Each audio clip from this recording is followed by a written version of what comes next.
Top history questions for all competitive exams. Number 1. Ibn Battuta Muhammad bin তুগলকের আমলে ভারতে আসেন। নাম্বার 2. আলাউদ্দিন খিলজি সিংহাসন আরোহণের আগে দাস ছিলেন না। নাম্বার 3. মনসব কথার অর্থ হল পদ বা পদমর্যাদা। নাম্বার 4. রঞ্জিত গুহ নিম্নবর্গের ইতিহাস চর্চা শুরু করেন। নাম্বার 5. ইলতুৎমিশ ইকতা প্রথার প্রবর্তন করেন। নাম্বার 6.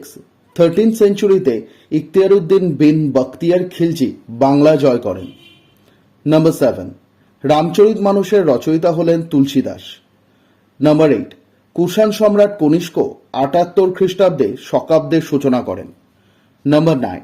খুতবার কথার অর্থ হল শুক্রবার প্রার্থনার সময় রাজার নামে পাঠিত উপদেশ। নাম্বার 10. আইন ই দহশালা এর প্রবর্তন করেন আকবর।